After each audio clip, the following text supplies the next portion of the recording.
Hey guys, welcome back to the channel. Make sure and like and subscribe if you have not already done so. We're going to get these off here real quick because my hands are starting to kind of go numb. But I wanted to show you guys how to get out of zip ties. And the reason that we do this, we actually teach this in one of our other classes.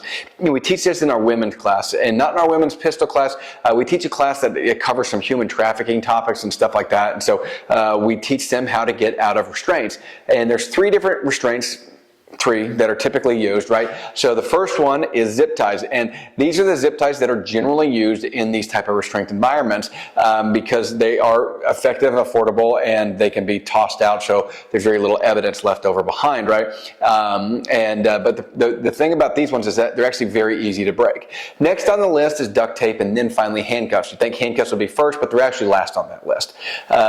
We teach these students how to escape out of all three of these inside of a vehicle, so we're actually going to go over all that with you guys, and I'm even going to get, in a couple weeks here, we're going to get into handcuffs and probably work on some handcuff videos. So, but first one is zip ties. Now, I will go ahead and tell you, if you have like law enforcement style zip ties or the big contractor grade zip ties, this is not going to work to get you out of them. You have to use a different method. You have to use the same method that we teach for the duct tape section. So keep that in mind. You have to kind of stick with us over the next couple weeks as we show you how to do that. Now, what we're going to do is the very first thing that we're going to do is we're going to make sure that those fulcrum points are right over my wrist. So you can see where that little hinge, let's get you a little closer there, that little hinge is right over where my wrists are, because that's where I'm going to be putting the most force on this when I break these. And then the next thing that I'm going to do is I'm actually going to bite this with my teeth, and I'm going to tighten it down as hard as I can.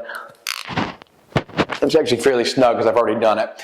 And what I'm going to do is fairly simple. I'm going to raise my arms over my head, and I'm going to drive them back using my body as a wedge and driving my elbows out. And so you have to do this a lot. What we see students do all the time is they try to slam the zip ties against their chest, and that doesn't work. You really want the force coming here, pushing out on your elbows. You're trying to create a wedge there to break them. And boom, and they pop right off. So that will work with standard zip ties. It will not work with contractor grade zip ties. It will not work with law enforcement or military restraint grade zip ties. For those type of restraints, you have to use a different method. Again, we're going to show you this in our coming videos, and we'll show you how to saw through both duct tape as well as those heavier duty zip ties. Thanks for watching so much, guys. I really appreciate it. Make sure to like and subscribe to the channel if you have not already done so. We'll catch y'all later.